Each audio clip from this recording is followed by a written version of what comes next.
Bonjour à tous, Bonsoir à tous. très content d'être avec vous pour ce soir pour cet atelier Liberating Structure sur le Agile Tour Paris en Seine. Alors, je vois que nous sommes à peu près 51 personnes, c'est super. Merci à la technologie de pouvoir nous permettre tout ça et merci à Agile en Seine de nous permettre de faire cet atelier. Les agilistes, transformez vos événements avec le Liberating Structure. Jean-Michel, je te passe la main pour ça. Oui, alors donc c'est un atelier qu'on a voulu faire avec Frédéric. On adore les liberating structures et on trouve que ça cadre bien avec l'agilité. C'est pour ça qu'on a souhaité faire cet atelier ce soir. Merci à Gilles Enseigne d'avoir tenu notre sujet. Dans la série des remerciements, on remercie aussi les sponsors d'Agile en Seine. Voilà, qui sont sur les slides que vous connaissez peut-être si vous êtes déjà venus, et puis les partenaires d'Agile en Seine, l'Agile en Seine Academy et Rôti Express. On va passer donc au programme et ça va être voilà, un ensemble de 4 liberating structures au menu de cet atelier. On doit faire donc en 90 minutes. Impromptu networking, qui est quelque chose qui se fait 2 par 2. Ensuite, Troika Consulting, qui se fait, comme son nom l'indique, 3 par 3. Ensuite, 15% solution, qui est quelque chose qui se fait seul, rapidement. Et What's a What Now What, qui se fera à 6. Alors, ce qui se passe, c'est que pour le premier atelier qui s'appelle Impromptu Networking, on va avoir besoin que vous ne soyez que 2 par table. Ce qui veut dire qu'il va falloir faire des changements d'étage pour que vous puissiez bien vous répartir entre les tables.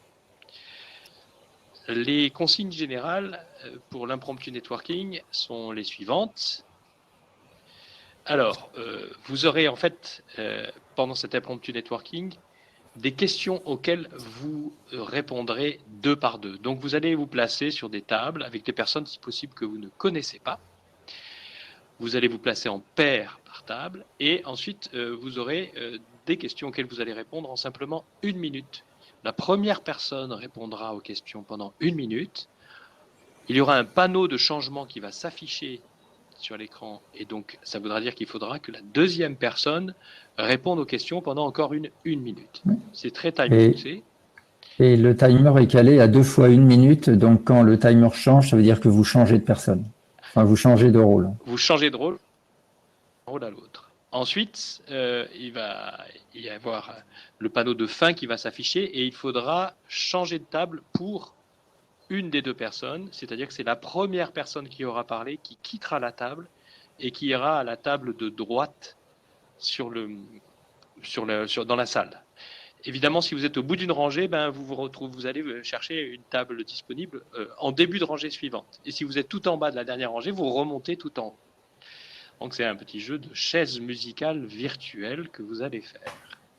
Je pense que les questions, c'est important qu'on vous les affiche, c'est qu'attends-tu de cet atelier et qu'est-ce qui est important pour toi dans les événements auxquels tu participes. 2 questions auxquelles vous allez répondre. Qu'attends-tu de cet atelier et qu'est-ce qui est important pour toi dans les événements auxquels tu participes. À chaque fois, vous avez 1 minute pour répondre à ça. Au cours de la première minute, l'autre personne écoute, bien sûr, et vice-versa ensuite. On y va. Eh bien, notre impromptu networking est terminé. Avant de passer à l'écran suivante, on va vous demander un petit feedback. Voilà, l'idée c'est de voir comment vous pourriez utiliser cette structure lors de vos événements agiles. Donc pour ça, on va utiliser un petit outil très rigolo qui s'appelle Menti. Donc je vous invite à vous connecter avec vos téléphones portables sur menti.com et à composer le code 19 55 94 5. Et avec Menti, vous allez pouvoir répondre à cette question. Quand et comment pensez-vous utiliser cette structure? C'est parti pour Menti.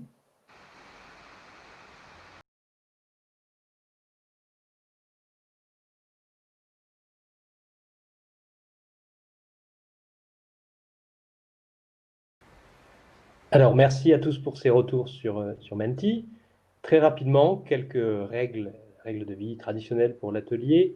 C'est important de le rappeler qu'on a besoin de confidentialité, c'est-à-dire que Je pense que vous n'allez pas dire des secrets d'État entre vous, mais il est possible que vous disiez des choses un peu personnelles. Évidemment, ça n'est pas destiné à sortir de cet atelier une fois que vous aurez conversé ensemble. La bienveillance est requise, bien sûr, c'est de la bienveillance entre nous, entre vous. C'est nécessaire pour que cela fonctionne bien, qu'on soit efficace. Et puis c'est aussi la bienveillance vis-à-vis de vous-même, parce que c'est toujours utile d'être bienveillant vis-à-vis de soi. Éviter trop d'autocensure. Et l'écoute. L'écoute, c'est une règle fondamentale, notamment dans les liberating structures, qui favorisent l'écoute, mais qui sont bien sûr servies par une écoute mutuelle des personnes. Alors, un promptu networking, c'est une séquence de travail, vous le voyez, qui organise la façon dont un groupe va interagir. C'est ce que vous avez vécu. Vous étiez 2 par 2 et vous avez répondu aux questions plusieurs fois, 2 par 2, avec des personnes différentes à chaque fois. On a baptisé ça des microstructures dans les liberating structures. Et ces microstructures, en fait, permettent de définir comment interagissent les personnes, comment les conversations, comment les échanges sont structurés. C'est pour ça que ce sont des structures. Alors, quelques éléments assez rapides à propos des liberating structures. Là, vous voyez, c'est une image prise lors d'un atelier qu'on avait fait en présentiel en 2018, où les personnes étaient en train de faire un design, assez gai d'ailleurs, un design avec une succession de plusieurs liberating structures. C'est 33 structures qui transforment le travail de groupe. Alors, il y a des principes implicites dans les liberating structures, c'est que la libre expression est requise, que toutes les personnes sont impliquées. Et les structures veillent à ça. Elles font en sorte, la manière dont est organisée en fait les différentes expressions des personnes, les moments de parole, font que toutes les personnes sont impliquées. Il y a aussi quelque chose qui est très intéressant justement pour les personnes qui sont dans le domaine IT, c'est que c'est du multitâche. Les liberating structures font fonctionner tous les cerveaux en parallèle en même temps. Tous les individus contribuent, c'est-à-dire qu'évidemment, comme tout le monde est impliqué et que tout le monde s'exprime, on contribue tous à l'avancement vers la solution, vers l'objectif. Elles sont utilisables par tous, ces liberating structures. Vous n'avez pas forcément besoin d'être un expert, loin de là. À partir du moment où vous avez compris comment ça marchait, vous pouvez vous emparer des LS et les utiliser. Elles sont utilisables à l'infini parce que si vous faites une combinaison de 33 liberating structures, évidemment, vous obtenez un chiffre phénoménal. Et elles sont proposées en Creative Commons, c'est-à-dire encore une fois que vous pouvez les utiliser. La seule chose que vous ne pouvez pas faire, c'est vous attribuer la paternité ou la maternité des liberating structures. On passe maintenant à un autre atelier qui s'appelle Troika Consulting, et c'est Jean-Michel qui va nous donner les éléments pour pouvoir faire cet atelier. Troika Consulting qui se fait 3 par 3. À toi Jean-Michel. Merci Frédéric. Donc Troika Consulting, vous allez vous placer par 3.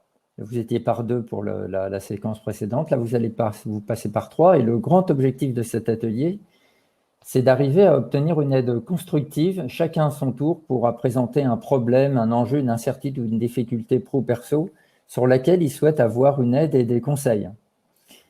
Donc, ce qui est génial, c'est qu'en une demi-heure, chacun d'entre vous va bénéficier d'une séquence de conseils vraiment personnalisée. Et c'est quelque chose, moi, que j'adore avec cette structure. Alors, voilà comment elle marche. Vous allez d'abord former des trios. Donc, pour l'instant, vous êtes par 2. Donc, commencez à changer de table et regroupez-vous par table de 3. Et dans votre trio, vous aurez des rôles. Il y aura une personne qui sera le client, qui viendra chercher des conseils, et il y aura 2 autres personnes qui seront les conseillers. La première chose à faire, c'est que le client décrive sa question, sa difficulté, pour l'expliquer à ses conseillers, et pour ça, il aura 1 minute. Après, les 2 conseillers, pour bien comprendre l'enjeu du client, le contexte et toutes ces choses-là, ils pourront poser des questions de clarification. Et pour ça, ils auront 2 minutes. Après, 3e étape, le client va tourner son siège et va te placer de dos, comme ça,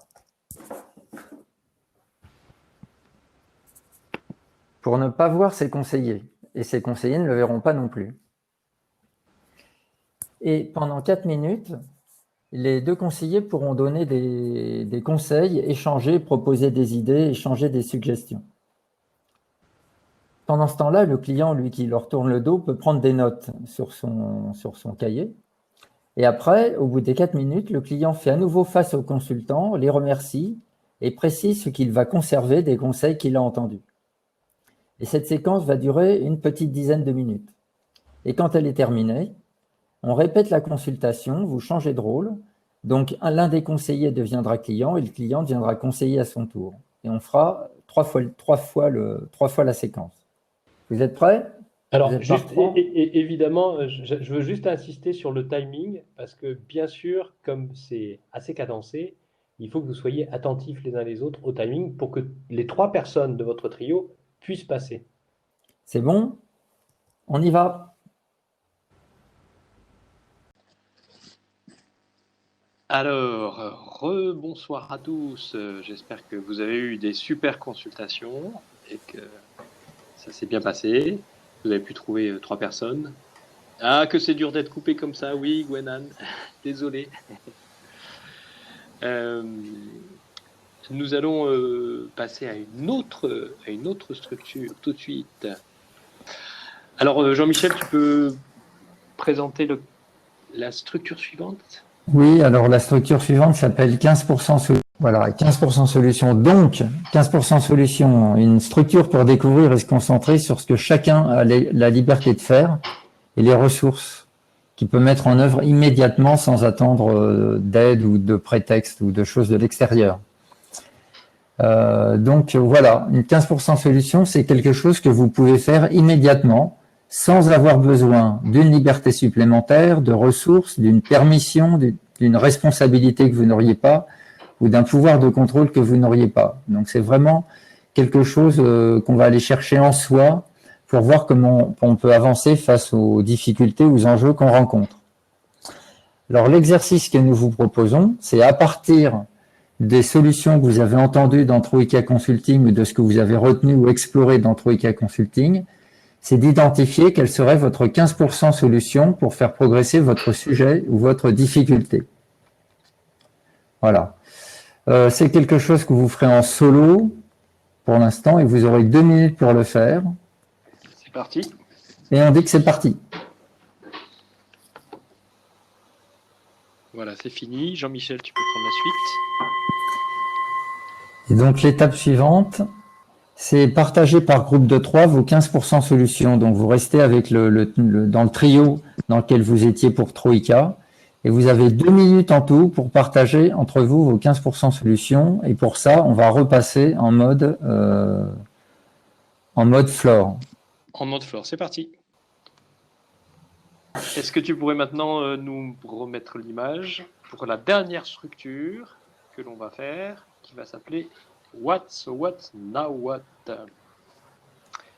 Alors, donc vous allez vous placer en groupe de 6 une fois qu'on sera retourné sur le floor. Vous allez vous placer en groupe de 6, tout simplement, et avec des personnes avec lesquelles vous n'avez pas encore échangé, si possible. Donc vous répartissez, vous pouvez changer des tâches que vous voulez, donc 6, et vous répondrez ensuite rapidement, chacun à votre tour, aux questions suivantes. Il y aura une question par tour, à chaque tour, et il y aura 3 minutes par tour. C'est que s'est-il passé factuellement au cours de cet atelier? Et donc vous aurez 1 minute chacun pour répondre à cette question. L'idée, c'est véritablement de rester sur des éléments factuels. Qu'est-ce que vous avez constaté? Qu'est-ce que vous avez entendu, vu? Qu'est-ce qui s'est passé? Et surtout pas d'interprétation. Parce que la deuxième question, si tu peux la passer, Jean-Michel, la deuxième question, c'est « Et alors ?» Qu'est-ce qu'on peut en conclure ou déduire de ces observations? Chacun à votre tour, vous avez 1 minute pour répondre à cela en fonction de ce que vous avez entendu dit par les autres. Donc 30 secondes pour répondre à ça. Voilà, c'est assez rapide, 1 minute chaque. Ah oui, c'est 30 secondes, pardon, parce que vous êtes 6. Et là, vous pouvez dire quelles hypothèses vous prenez, quelles conclusions, qu'est-ce que ça vous fait imaginer. Et ensuite, dernière question, et maintenant, que vais-je faire ou éviter de faire dans les prochains jours, dans vos prochaines réunions, dans vos prochains ateliers, à partir de ça? Et donc là, c'est plus orienté vers l'action. Ce qui veut dire que maintenant, on va repasser en floor et vous vous répartissez, s'il vous plaît, sur des tables par 6. C'est parti, Jean-Michel? Oui, juste avant de repartir en floor, je dirais juste que le temps est très court, donc n'hésitez pas à être à dire ce que vous avez en tête. Il y a 50 autres personnes qui travaillent en même temps que vous. Et donc, je pense que la quantité permettra de compenser la brièveté du temps qu'on vous accorde pour cette séquence. Alors, on retourne en mode Flore. Rebonsoir à tous. Vous avez donc eu la possibilité de faire un What, So What, Now What qui était assez condensé, puisqu'on vous l'a fait faire en 3 minutes à 6, ce qui est quand même une belle performance.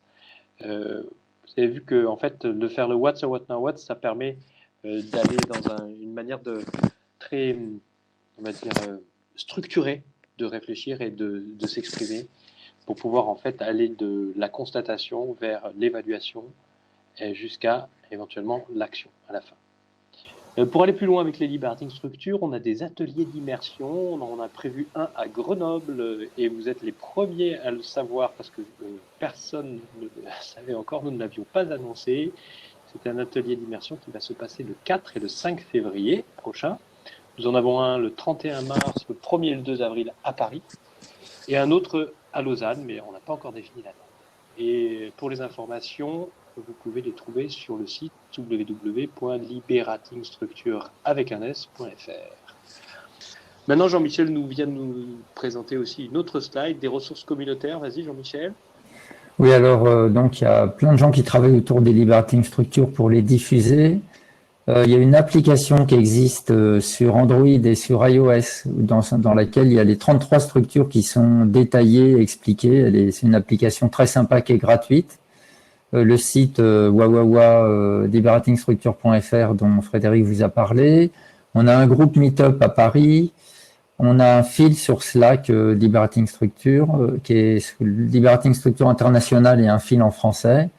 Et puis pour concevoir nos animations, il existe des jeux de cartes et une matrice de sélection où toutes les structures sont répertoriées avec leurs objectifs et leurs avantages.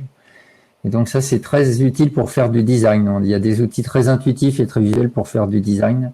Et c'est aussi une des caractéristiques des liberating structures. Alors, il y a deux questions là dans le question and answer Q&A. Est-ce que le WWW se rapproche du 5 pourquoi? Le What, So What, Now What n'est pas en principe orienté de la même manière que vers le 5 pourquoi, puisque le 5 pourquoi, c'est plutôt une recherche de causalité, c'est un arbre de causalité. Dans les liberating structures, on a quelque chose qui s'appelle le 9 whys, le 9 pourquoi, donc, qui pourrait se rapprocher du 5 pourquoi, mais dont l'intention n'est pas tout à fait la même. Le 9 pourquoi, les 9 whys dans les liberating structures a plutôt l'intention d'aller chercher la raison profonde de nos actions. Ou essayer de tester. Alors, vous pouvez simplement participer à des meet-up. Le meet-up liberating structure à Paris. On le fait parfois en présentiel, on le fait parfois en distanciel, de cette manière-là. Sinon, comment les tester? On a les ateliers d'immersion qui sont vraiment 2 journées très intenses, voire même 3 journées à Paris, qui vous permettent de tester ça de façon très très effective, d'expérimenter de façon approfondie ce que c'est que les liberating structures, de les vivre. La Troïka ressemble au Codev. Quel intérêt voyez-vous à ce que la personne se retourne? Merci. Je pourrais retourner la question à la question qui a demandé pourquoi la personne se retourne. Mais comme nous ne sommes pas en face à face, je ne vais pas le faire. L'intérêt de se retourner, c'est qu'en fait, vous n'avez plus les interactions qui sont liées au langage non verbal. Donc, vous ne faites pas de la régulation du discours, des propositions des conseillers. Ce qui veut dire que les conseillers se sentent libres de vous dire tout ce qu'ils ont à dire sans être, on va dire, régulés ou interrompus. Et vous-même, en fait, en ayant juste les personnes qui vous parlent de dos, vous avez la possibilité de recevoir les choses de façon, on va dire, plus approfondie. La question suivante, qui est s'il y a 3 risques à utiliser les LS, quels seraient-ils? Si je répondais comme Henri, le premier risque, c'est que vous réussissiez et que vous ayez des bons résultats. Puisqu'en fait, on a souvent entendu Henri Lipmanovic, qui est l'un des 2 créateurs, qui est français, qui habite aux États-Unis. Le risque à utiliser les LS, en fait, je suis très honnêtement, je ne vois pas beaucoup à ce qu'il y en ait. En général, ce sont des structures qui marchent assez bien. Peut-être le risque que vous auriez, c'est que vous n'arriviez pas à faire la facilitation telle que vous pensez qu'elle se soit, mais normalement, ça marche assez bien. Ok, bon, ben on revient rapidement sur la question de Gérald. En fait, il nous dit que sa question était de savoir s'il existait des liberating structures plus complexes. Jean-Michel, tu veux répondre? Alors, on peut dire qu'il y a des liberating structures un peu plus délicates à utiliser les unes que les autres, mais l'idée, c'est que des structures, c'est de simplifier les choses. Donc, faire une structure complexe sera un peu contre-productif. Par contre, ce qui est intéressant, c'est d'enchaîner les structures et de créer des fils d'animation. Et donc, c'est peut-être ça qui demande un peu d'expérience. Il y a un côté sculpture dans l'assemblage des liberating structures qui est très intéressant. Et s'il y a une complexité, c'est peut-être celle-là, mais d'une façon générale, c'est vraiment quelque chose de très très simplifié, prêt à l'emploi. Et on a vu des débutants, après 3 jours de formation, animer un codir en liberating structure avec succès, alors qu'ils connaissaient pas l'intelligence collective quand ils sont arrivés. Donc c'est vraiment quelque chose de très très très très ouvert et très facile à mettre en œuvre. Y a-t-il un nombre minimum de participants nécessaire pour les LS? On va dire, là, vous avez expérimenté 3 cas, ça va être 3. Donc 3 est le nombre minimum de participants. Et le nombre potentiel maximum est assez limité. C'est vraiment simplement la technique qui va vous limiter dans l'usage des LS. Soit la technique de la salle, soit la technique en digital qui est utilisée. Est-ce que les timebox que l'on a expérimentés ce soir dans les différents formats sont toujours les mêmes ou cela se définit en fonction du contexte? Pour What's a What Now What, le timebox était un peu contraint. On peut le faire, en général, on le fait un petit peu plus long, très très honnêtement. Mais en général, c'est quoi? On le fait avec des 6 minutes par tour ou 7 minutes par tour. Ça ne va pas beaucoup plus loin. Est-ce qu'il est prérequis? Il y a des prérequis pour animer des formations LS en immersion. Pour animer des formations LS en immersion, simplement, il faudrait que vous vous sentiez à l'aise, que vous ayez suffisamment d'expérience pour le faire. Sinon, il n'y a pas d'autres prérequis. L'idée étant de bien comprendre comment elles sont structurées pour bien les transmettre. S'il fallait mettre un concept, une valeur derrière les LS, quelle serait-il? Quelle serait-elle? Alors on peut faire une blague là-dessus. On peut dire que c'est de la focalisation sur les LS, de l'ouverture, du respect, du courage et de l'engagement. Force avec toi. Vous reconnaissez plus sérieusement, les LS sont très très en affinité avec l'agilité. Enfin, on a fait un atelier sur ce thème à Paris et c'est vraiment quelque chose qui, je pense que les LS sont un super outil au service d'une équipe agile, quoi. Et donc, je pense qu'on retrouve c'est les valeurs. Il y a une coïncidence de ce que font les LS et des valeurs de l'agilité. Est-ce que je peux animer un mariage avec les LS? Alors, très volontiers, je voudrais vraiment participer au mariage, ça me ferait un super grand plaisir. Je pense qu'il y a des choses très l'Imprint Networking pour présenter les 2 familles de chacun des mariés. Oui, c'est ça. Les combinatoires les plus courantes qui ont fait l'épreuve, c'est un peu difficile de vous répondre. Dans le bouquin des Liberating Structures, il y a des strings qui sont déjà présentés. Il est en anglais, mais... Et il y en a sur l'app aussi. Sur l'app qui est téléchargeable, que vous avez montré Jean-Michel tout à l'heure là sur les slides, app Android ou iOS, ils avaient des strings minimales qui sont présentés. Alors, quelle LS serait la plus adaptée pour un atelier créatif? Écoutez, on peut avoir l'utilisation le TRIZ. Du TRIZ, tout simplement. On peut avoir l'utilisation du Drawing Together. On peut avoir la question de 9wise pour savoir vraiment qu'est-ce qu'on veut faire dans cet atelier créatif.